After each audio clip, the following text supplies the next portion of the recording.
Hi everyone, welcome back to the Casual Watch Review channel. In this week's episode, I've got another watch review for us, kicking off the new year. And first off, as you can tell, I'm not in my normal studio. We're moving the living room around, and my corner, that is the normal studio, has got a sofa in the way. So hopefully that will be rectified soon. But as you can see, my lovely yellow sofa here. Anyway, in today's review, we'll be looking at the new Phoibos watch, their first GMT. It's a quartz watch, compressor style. This is the all black version. They also do other colors like a sunburst dial that you might have also seen on YouTube. But yeah, it's a pretty cool watch at a decent price. So let's flip the camera around, do the review, and then let me know in the comment section at the end what you guys think. Let's flip the camera around and dive straight in. So here we have the Phoibos packaging. Now it comes in this box. I've never particularly liked their boxes, and my last Phoibos came in this exact same box. This is like a nylon. Looks like maybe something you'd get a boat part in, or maybe a car part or something. I think with it being a tool watch, they could have put it in a watch roll. I mean, there's not a lot you can do with this box afterwards. So when we open it up, you've got the Phoibos warranty, comes with a 1-year international warranty. There's their King Octopus logo, which I'm growing fond of. You've got the full instructions, and then you've also got a quick start guide as well, which is nice. Allow just some quick settings to get you up and running with the quartz movement there. Although this will help you set in that GMT hand as well if you don't want to go through all the manual, but who reads the manual anyway? So here's the watch. This is the black and silver version. I also really like the gilt version that they do as well. I would have liked to have seen that in person. Their code on this is the PX023C, using a Swiss Ronda quartz movement, and that is a GMT movement. It's the 515 24-hour movement. The case, 316L stainless steel. We've got a 20mm band on there. It's using a double-domed sapphire crystal with 3 layers of anti-reflective coating on it as well. And you can see in some of these shots a kind of blue hue to the underside of the sapphire crystal. Water resistant to 300 meters or 1,000 feet, so more than suitable for on there. Now these are retailing for $200. They didn't send me a discount code, so I'm going to totally pinch Jody from Just One More Watch's discount code, which his is JOMW10, and that'll give you a 10% discount off. Although these seem to be out of stock at the moment on their website, hopefully they'll get them back in stock. I suppose that's a credit to how fast they're selling out on there. Screw down crowns with this compressor style case. Now I had a Phoibos before. It was a lot chunkier than this, and I wasn't a fan of the hands on that because the watch just looked too big for the hands, whereas here those syringe hands seem to fit perfectly. We've got a bi-directional inner rotating bezel. If I just show you this here, screw down crowns, and they're using 12 layers of Superluminova BW9 on the hands. You'll see when we do the close-up of the dial that the loom shot is really impressive.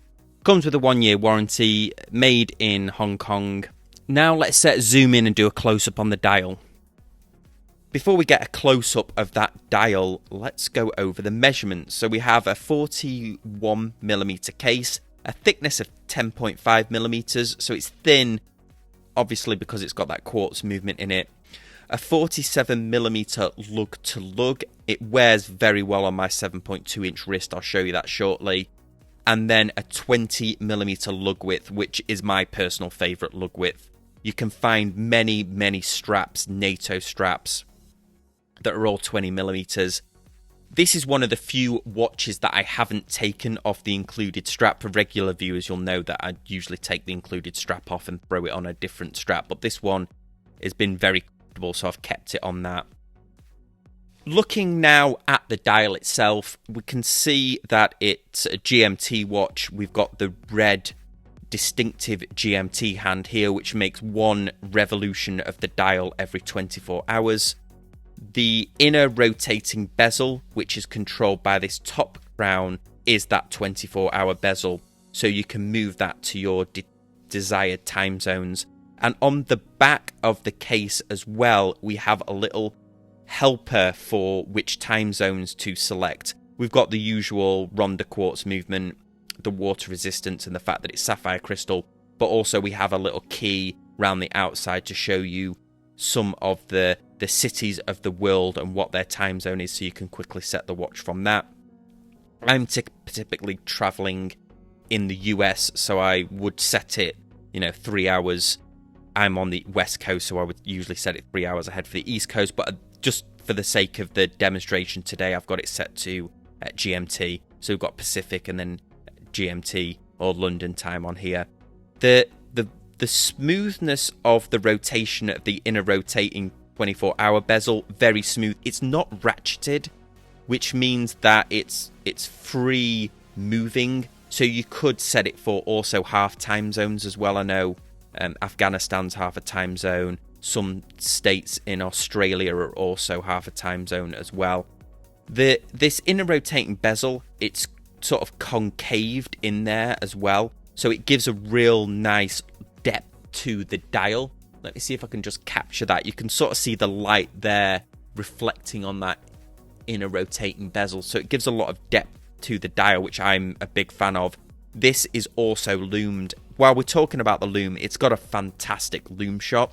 They've used 12 layers of BGW9 on the hands, on the indices, and also the bezel markings. The 24-hour bezel, the 12 o'clock triangle, also has a red surround as well, which is subtle, but it gives a real nice look to the dial, and I think it balances out the fact that the GMT writing on the dial is also in red, and the GMT hand is in red as well. I think it balances the dial really well.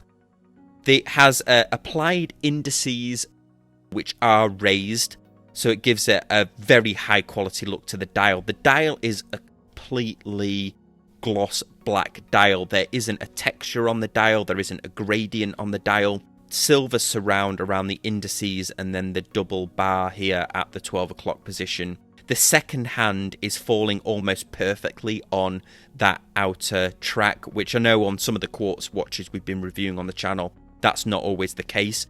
While we're talking about that track, the inner track here that's inward from the GMT bezel here was something I didn't notice straight away, but that has Roman numerals on it as well. So we have the indices and also Roman numerals on here. So we have that nice mixture between the Arabic and the Roman numerals on the dial. Something that they didn't necessarily have to put on there. And also the printing is very sharp on the dial.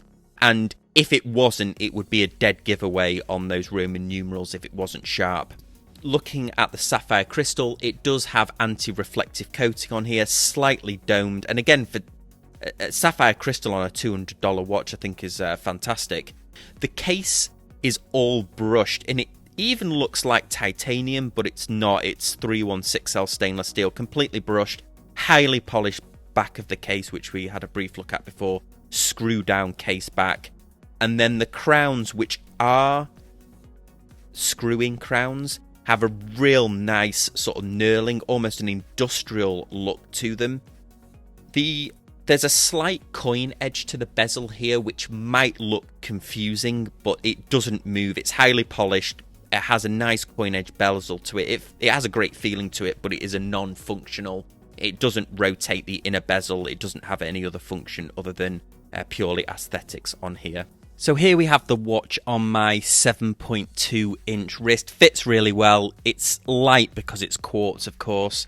We've got a nice tropic strap here with two keepers.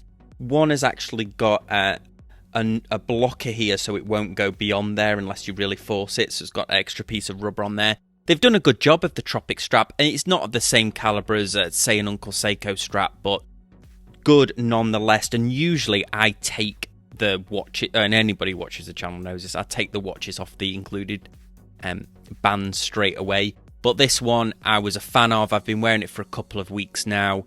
I think they've done a really good job of this, to be quite honest. Before we start the summary, just my normal disclaimer. Phoibos did send me this watch in for review, but they haven't asked for, been offered, or been given any input in this review, positive, negative, or otherwise, but they did send it in for review. I think this has got a great value proposition. $200, a great design, the quality control is there. Sapphire Crystal, a highly usable complication. The GMT function, especially if you're wanting to monitor 2 time zones or you travel a lot. I think the case is nicely machined.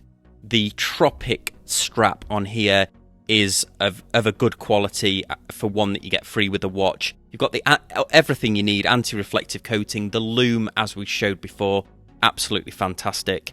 I think this has got a good value proposition, but more importantly, what do you guys think? Let me know in the comments section down below what you think of this watch. And if you're new to the channel, I'd love it if you subscribed and then let me know that you're a new subscriber so I can say hello. As always, guys, if you want to contact me on any of these social media links or directly at Casual Watch Review channel. Appreciate you watching, and I'll catch you next time on the Casual Watch Review channel. Thanks, guys. Bye.